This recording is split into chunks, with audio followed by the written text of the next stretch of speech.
Welcome back, everybody, to the Minnesota Twins franchise on MLB The Show 17. We're going to kick off episode 10 here by taking a look at the roster and making a quick roster move. Now, today's episode is pretty jam-packed as we are going to spend some time with the Homerun Derby. A lot less time with the All-Star Game, and then jump into a few matchups as we approach the trade deadline, and I'll be looking at possible trades for a variety of different players between now and the 31st of July. But we're also going to be working a lot in the minors and calling players up and down to get new opportunities. We begin by sending down Taylor Rogers, whose ERA was over 6 and the worst on the team. We're going to replace him with Trevor Hildenberger, who had a 2.25 at AAA.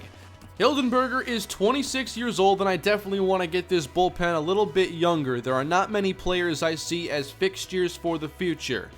Next, we are finally going to address Glen Perkins, who was at Class A for the entire first half of the season, basically just simulating his injury here and now getting him ready to come back to the majors. So I had him go to AA just to make sure everything's okay, and we'll come back to him later. But now let's go celebrate the All-Star festivities a little bit. The Homerun Derby is up first in Marlins Park in Miami. Now sadly, no Miguel Sano, no Twins whatsoever here in the Homerun Derby. Maybe he will be next year. I really wanted to see him compete this go around, but that wasn't the case. So I kind of sat back and watched how things played out here as Kyle Schwarber takes one to right center, 436 feet.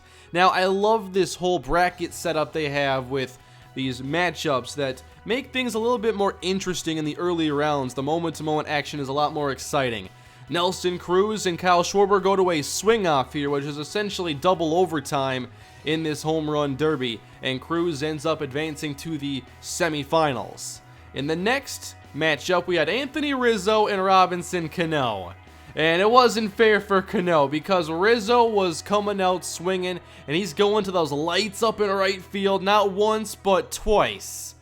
5 home runs here in the round, and then Cano trying to answer it, but it would take a really strong run. I had this down to 1 minute per round, which actually made it a pretty decent length, I feel. It didn't drag on too much. Cano here misses one just wide of the foul pole. There is very little room for error when a player can hit 5 here in a round. In the next matchup, Will Myers and Manny Machado, as Myers sends one way out to center field and ends up with 3. Machado then, at expiration, is able to tie things, and they go to the second tiebreaker, which is like a minute and a half per player. Myers hits 3, and Machado was out of gas as he couldn't hit one that round. In the final matchup, Corey Seager and Edwin Encarnacion. Now, Seager blasts one of the only opposite field home runs and then sends this way out 426 feet to make it 3. So Encarnacion starts off a little slow, but then hits one out to the batter's eye, pulls one to left field, needs another one though to force an overtime, and that's exactly what he does, way out to that sculpture in left center field. So Seager in the tiebreaker round, already with 4 as he finds his groove and hits his 5th. But he wasn't done there. His final swing, a 6th home run, 429 feet, almost hitting his own portrait out there. But Encarnacion was not done.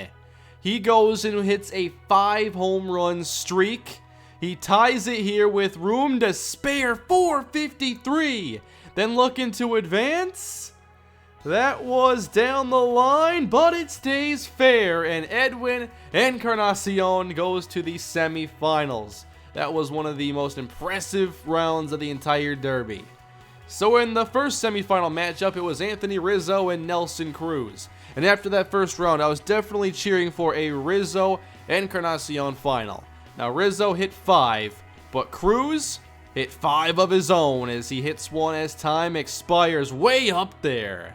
And I forget the rules here, but Cruz was able to get an extension to his time. I forget if it's for a home run streak or whatever, but with that extra time, he sends out another and goes to the finals. In the opposing matchup, Will Myers here able to hit 4 at the expiration. Not a bad round right there. But he was very fortunate that Encarnacion's bat had cooled off and he could only hit 2, making it a final between Will Myers and Nelson Cruz. So up first, we have Myers here. No batting gloves, very interesting. And he started very slowly, but this one just sneaks over the wall and left. Then he gets this into left field. That won't cut it. Another ground ball. Perhaps these guys getting tired as Myers lifts another one. This does get out. A lot of hang time, but only 2. So it was very winnable here for Nelson Cruz, who had hit the longest home run of the Derby at 479. He didn't waste a whole lot of time. Here's a strong shot to left center, 417 feet. And then one going towards center with a lot of time on the clock as this hits the sculpture. One more to win it, but he's a bit early on this swing. And then gets underneath one as time expires. And that does not have the distance. So they go to a tiebreaker round, and Myers, after a 2-score in the first round, hits 3. This one 435. So Nelson Cruz, trying to come back with not much time to spare, makes it 3-2. And then pulls another one toward the sculpture, and this is gone. 447. Time expires, and he pulls this foul. So we go to a swing off. Everyone gets 3 swings. Myers first. Going to left with it, but it goes foul. His second swing also goes foul. His last chance, ground ball. Meaning Cruz just needed 1 home run to secure his victory. And he misses, the first and only miss of the entire Derby. Second swing, he makes some contact, going out to center, but doesn't have the carry. One more swing. He pulls it high and deep to left. Very slowly. And it does get out as Nelson Cruz wins the 2017 Homerun Derby. He had some phenomenal rounds. It was very clutch when time was very scarce. The Homerun Derby is all about consistency, so even though Encarnacion had the best round, I think, of the entire Derby, you gotta be consistent. Let's go now into the All-Star game, and our lone All-Star representative was Brian Dozier, whose season has been alright, not great, not as good as last year. Here he is sending a single on to center as we do get a run batted in, and then base running miscue here. But Sano didn't make it despite having almost double the home runs of Dozier and batting like 60 points higher. I really don't understand that. Every team gets at least 1 All-Star, but ours was Dozier and not Sano. The AL does get the victory here, 4-0. And thankfully they eliminated the rule that makes this determine the World Series home field advantage. Player of the game goes to Jose Abreu as he hit a 2-run home run. And immediately after the All-Star game, the Cubs offered us a trade. But not for Brian Dozier or a player on the block. They want Byron Buxton. No, there's no chance of that happening. When they offer that, you just hang up the phone, move on. So immediately after the All-Star festivities, we had a game against Houston, and Fernando Romero here had a tough outing, only goes 4 innings, allows 6 runs. And then the next week, we're going to jump into a series against the Detroit Tigers. We're 36-61. Phil Hughes on the mound in this one. And by the way, my goal basically for the rest of this year, for as far as team success goes, is a better record than last year and to not have 100 losses. And for us to achieve that, we're going to have to play close to 500 ball the rest of the way, and I'm not sure if we can do that, but I gotta set the bar somewhere. It's already pretty low. Phil Hughes here strikes up Miguel Cabrera, but then the world's slowest single does allow a run to come home. Buxton doesn't even want to field it that badly. And in this game, we were up against Michael Fulmer, who was an all-star and had the most wins in baseball, a 13-4 record. So I knew we were in for a great time as Byron Buxton strikes out. We haven't spent a ton of time following Phil Hughes in this season as he gets another strikeout here on the slider. But just like with Santana, they're veteran pitchers. At times, they're going to show glimpses of great play and why they're worth double-digit millions a year. But they lack the consistency. So after a single here from Joe Mauer, here's Jorge Polanco, and his bat has been cold for a while, and I've really wanted to focus on his game, because he is hopefully a piece of the puzzle for the future, but unfortunately his numbers are way down from where they were last season. Now, going through the quick simming here, Phil Hughes does give up a run in the third. And he was having a lot of trouble getting out of these innings cleanly as his pitch count was already very high. He allowed 3 runs in the first 4. Here he does get another strikeout as Victor Martinez stares at a fastball on the inside, just clipping the zone. Another great pitch from Hughes. But already 83 pitches, not going to see a whole lot more game as this goes down the line for extra bases. A double. Then gets into a full count against the next batter and gets a pop-up that he can take care of. So Hughes lasts only 5 innings in this game, does give up 3 runs, which is a start better than a lot we've seen lately. We were having a lot of trouble, meanwhile, trying to get anything going against Michael Fulmer. Here is a fly ball from Jorge Polanco, some decent carry, but that is easily playable. And there are the numbers. Fulmer with 13 wins, Mike Minor with 12 on another division rival of ours. Jason Castro later lifting one to left field, another routine play as Fulmer was just having another day at the office. So he called on Trevor Hildenberger. His first few outings did not go that well, so I wanted to see if he was ready for this opportunity. Here the fastball just doesn't get called, but it was in a good location. This fastball also not getting called. It's frustrating. This changeup, however, does get called as he hits 3 corners. And then the slider, that's not a bad pitch right there. He gets the 2-2 to Avila and gets in to wave at another slider for the strikeout. Good work there by Hildenberger. Gotta control what you can. Those first 2 weren't his fault necessarily. And then to finish off the inning, an Ian Kinsler strikeout on just 3 pitches. A rock-solid inning for Hildenberger as we go on to the 6th. And Buxton pulling one down into left field. That gets down. And he's trying to stretch this into a double. And the throw is just late as Buxton records his 23rd double. Then Miguel Sano trying to drive him in. He pulls this changeup foul. Then the 2-2 pitch just outside, working this full.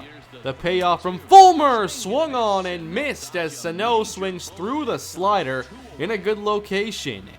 Trying to bring home Buxton, last chance is Joe Mauer, and he pops up an 0-2 pitch, easy play at short. Just could not get much going on offense. Now my original plan was to have Hildenberger pitch 1 inning, but that 1 inning was so good I wanted another, and he immediately gave up 2 base hits here in the 7th inning. So I knew it was time to pull him at this point and bring in Justin Haley, another pitcher that has had kind of a tough season. He is a rookie, and I want to see if maybe it's time to send him down and bring somebody else up. He gives up a single, and then we're going to keep going here. Victor Martinez with a single on the center to load the bases. 2-2 count here, still nobody down as we finally record an out. Haley gets the strikeout, but could we keep the runs from scoring? Circle changes there, 0-2, and another single. Tigers score 2 in the inning. Just a huge run of singles.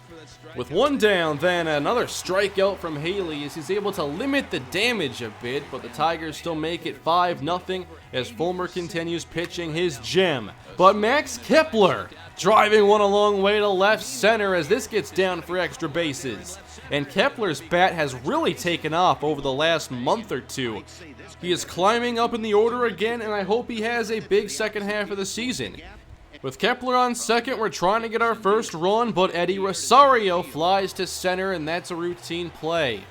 Our good at-bats against Fulmer were just few and far between, as we only got 5 hits off of him, and he does get the victory, as the Tigers shut us out 5-0. Fulmer gets his 14th win on the season.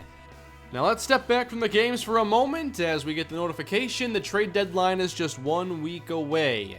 And we haven't gotten a lot of offers actually our way, and so this suggest trade feature is really handy to see what's potentially out there. There are a lot of different players and opportunities, and you got a lot of options with players like Brian Dozier especially. For Ervin Santana, I'm not sure his value is high enough to even warrant trading. It might be more valuable to see if he plays better next year for us.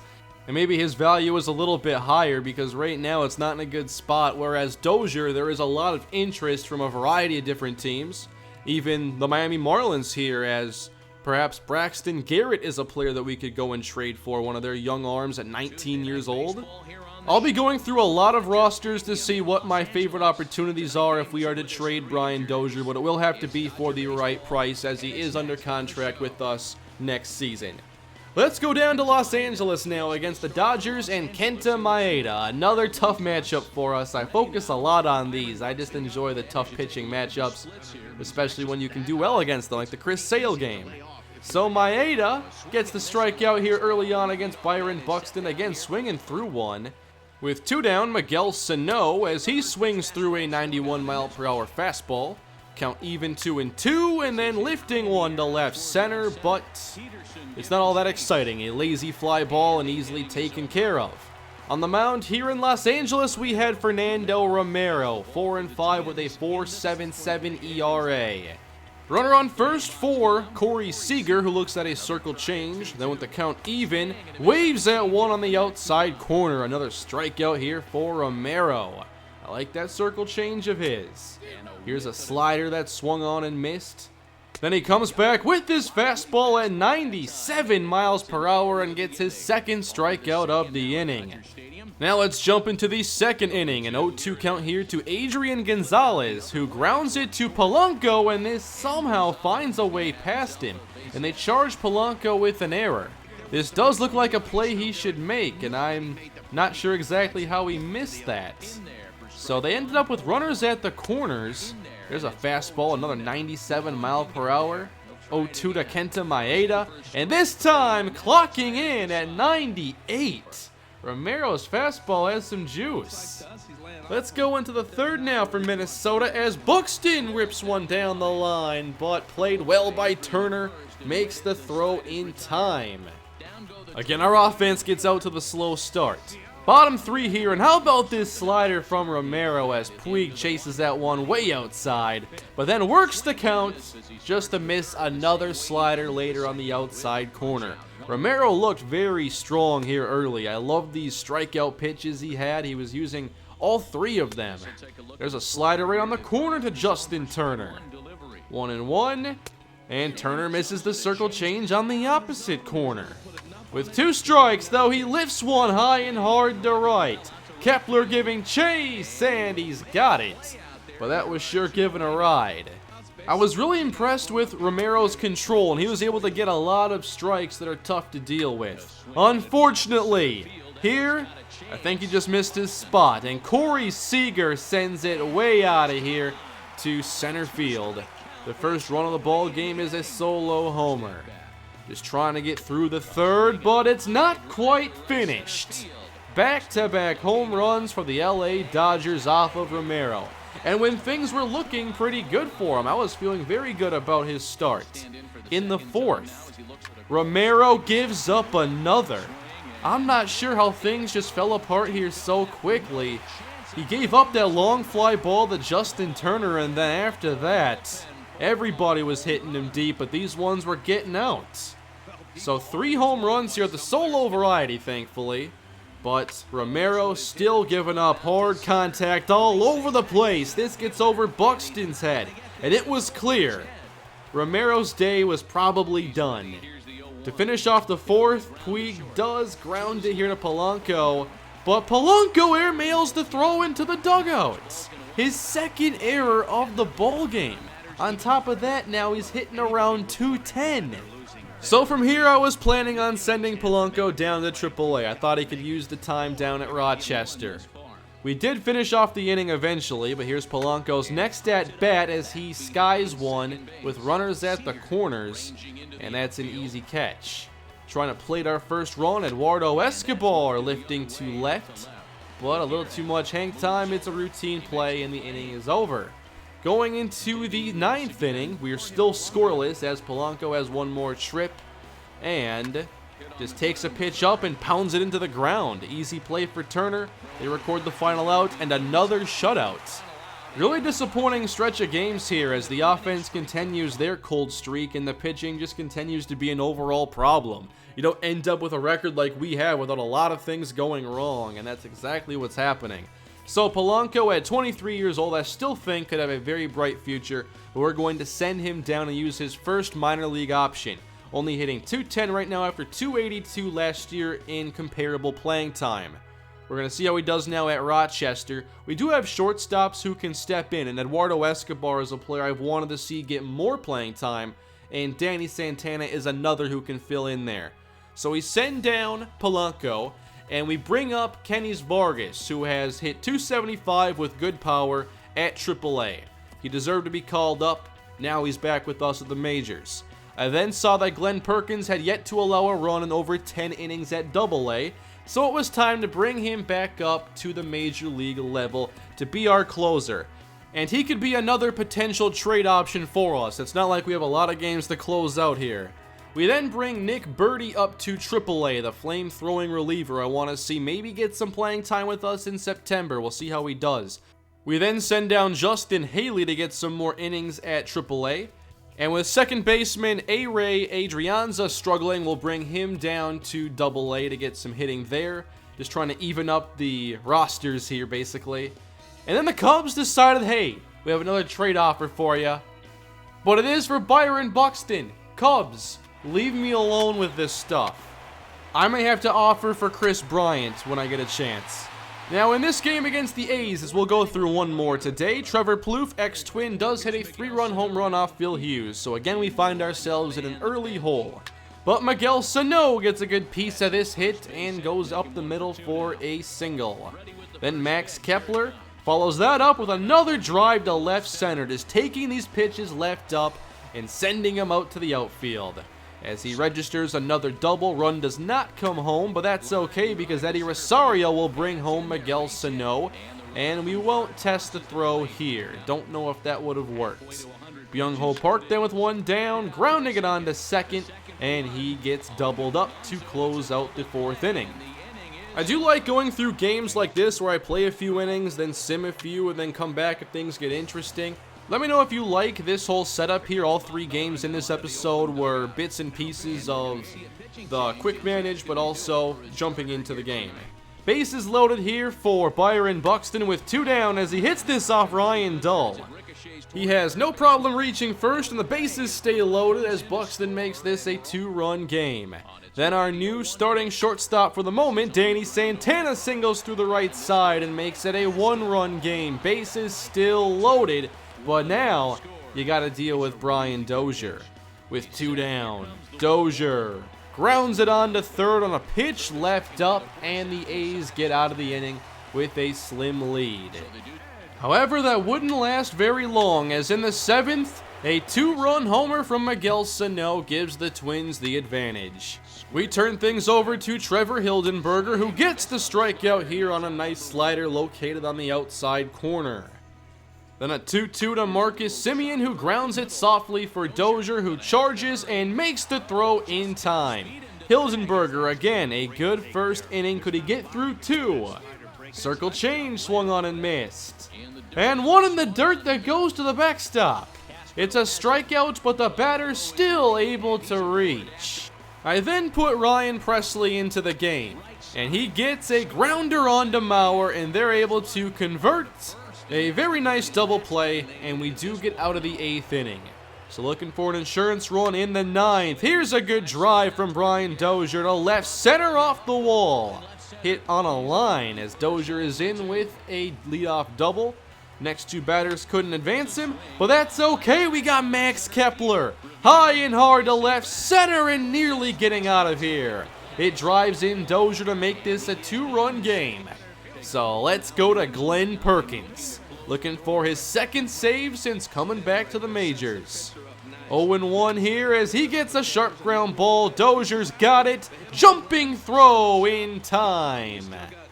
Then his old teammate Trevor Plouffe. There's a fastball at 95 he waves at.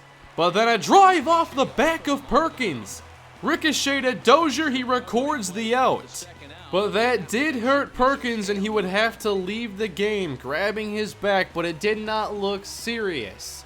So, coming into the game cold, Brandon Kinsler for 1 more out. 1-0 pitch, lifted to Kepler in right. He's got this one, and the Twins get the victory against the Oakland Athletics. A good come-from-behind victory led by Miguel Sano on offense. And we have one of our better offensive performances of the last month with 15 hits and 7 runs. Perkins' injury is not serious and we'll just let him sit for a few days. We are now 38 and 65 on the season. If we can go 25 and 34 the rest of the way, we'll only have 99 losses. That's my goal. Don't get 100 losses, and don't finish in last place. Let the White Sox do that. We now have 2 months of season left to go. When we return with the Twins franchise next time, we're definitely going to have to talk about the trade deadline and any moves that we make. I'll have to spend a lot of time looking at every roster and seeing the opportunities I think are best for us. We have some good young arms in our system, so I might even be open to going to get a veteran pitcher. Not someone in their 30s, hopefully, but it would be nice to have a real proven commodity to build around, because Phil Hughes and Ervin Santana aren't those guys. Hector Santiago, however, has turned his season around. Meanwhile, at AAA, Jorge Polanco continues to struggle. 3 hits and 14 trips so far. We'll monitor his progress. But I'll see you all next time in the Twins franchise. Leave your suggestions for potential trades in the comments section below, and I will see you all next time, and hopefully an exciting episode of the Twins franchise. Please leave a like if you enjoyed the episode, subscribe for much more of the series, and hit that bell notification so you don't miss any upcoming videos. And I'll see you all next time. Have a great day.